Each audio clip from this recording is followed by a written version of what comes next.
Heyo everybody, Haku here with my review for Jingai Kyoushitsu no Ningengirai Kyoushi, or A Misanthrope Teaches a class for Demi-Humans, and this one, the title is straightforward with the premise. It's about a guy who was falsely accused of some things, mistreated a bit, and because of everything that goes on there, ends up disliking humans and gets a new job teaching for a school for monster girls. And this school for monster girls, all the characters there also have things that they're going for and reasons that they want to be human because of that. And I mean, why would you want to? You're a monster girl. Why would you want to be a human? But aside from that, it's all about the character growth with these characters, which leads into why it's not very good, but I'll get to that. This is based on a light novel and it was adapted by Studio Asread, or Asred. So with the basic premise out of the way, to get into my thoughts on it, it has a killer first 4 episodes where we're getting into these characters and we're establishing them and we're learning about what it is that they're going through, why it is they want to be humans, and it's really, really good. This was maybe like my second or third favorite show that I was watching on the week to week in the winter. Out of the 10 I was watching, it was second or third place in the first 4 to 5 weeks, just because of how good those first 4 episodes were. And then it falls off so incredibly hard. So we're getting introduced to these characters and these ideas and everything, and for me, this is usually right up my alley. I love Monster Girl series, especially, if it's got some ecchi, some fan service, if it's a bit of a harem maybe.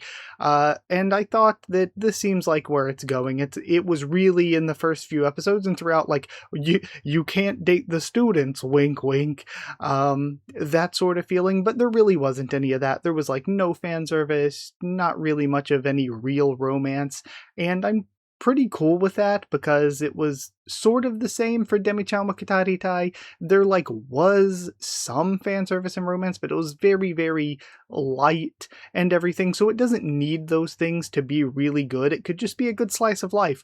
But the problem is that because we're not just doing ecchi and fan service and having that be the main dish, that's not here at all. That's not an aspect. We're really going to focus on the characters and what it is they want and what it is they're going through.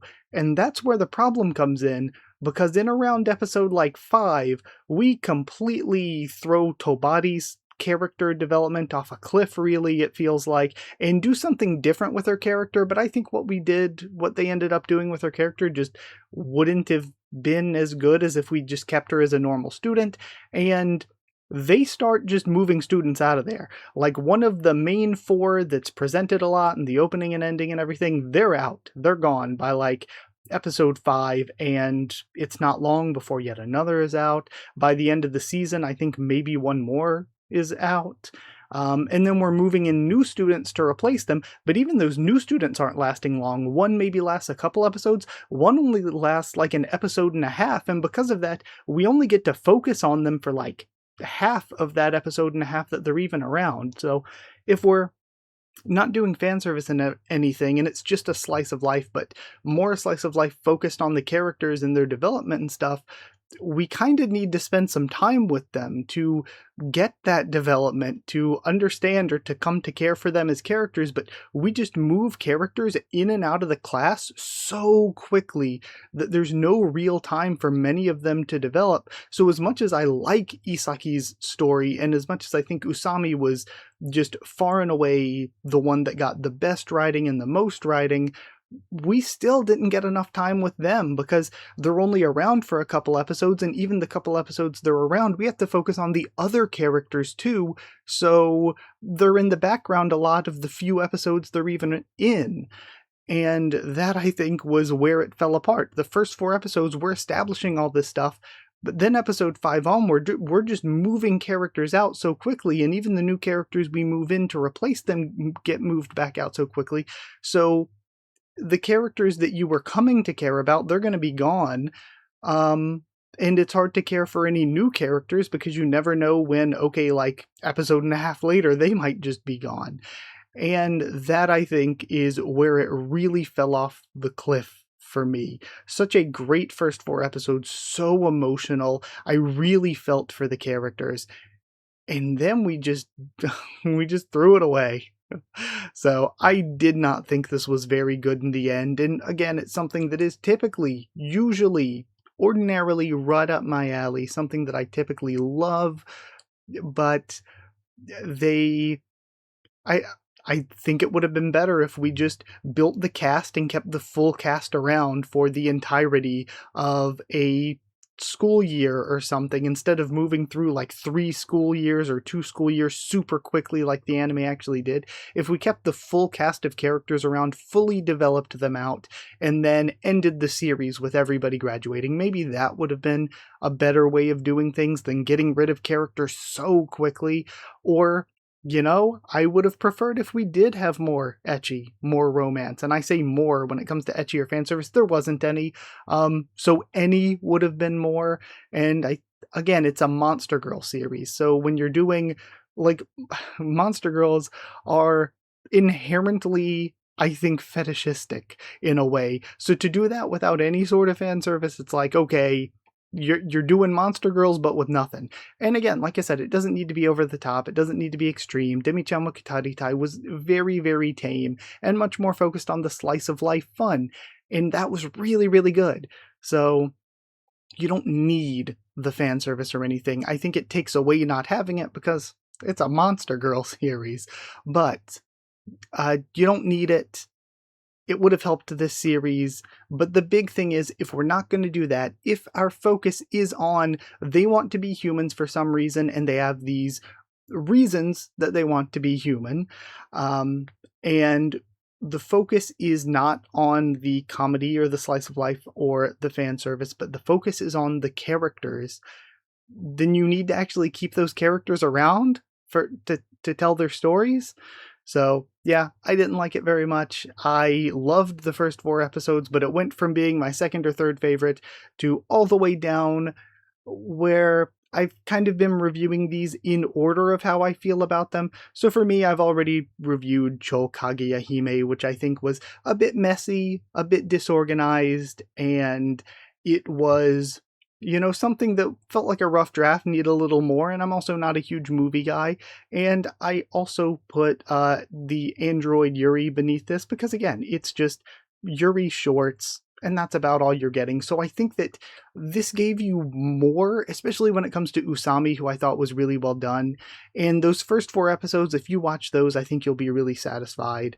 But then continuing after those, it's very disappointing. It's not like bad, but it's really disappointing and not great, not very good. So not bad, but not very good. And when it comes to something else with the ED, you watch the ED and the stuff we have of the characters and all are so off character. So it's one of those things that as I got deeper and deeper through the series, watching the ED every episode, I'm like, did whoever they had directing the ED or whatever, did they just give them the character designs but not the story to go off of? Because I feel like the way the characters were presented in the ED felt very off character for them. Like that seemed more like it would have been an ecchi harem romance, the way the ED looks. But the way the various characters act, I'm like, that character would not do that in the story. That's not how they act. That's not their personality. So I was like, that's something that I was like, that's a little confusing. Whoever made the ED, did they only have the character designs to work off of? Because I feel like the character personalities aren't there when it comes to that.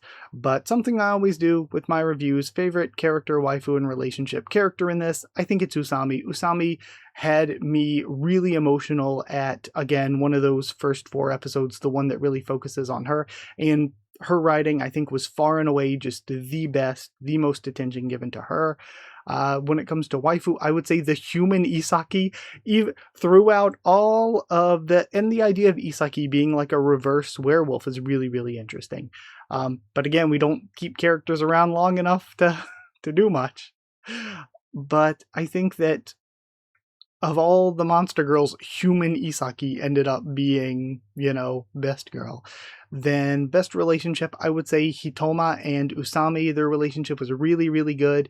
I think if we had a little bit more time, Hitoma and the former student that became a fellow teacher, I think that could have been really cool to see more of, but it depends on if we get a season 2 or not. And if we get a season 2, are we just gonna keep moving characters out, what few we had left, and moving new characters in to immediately move out again?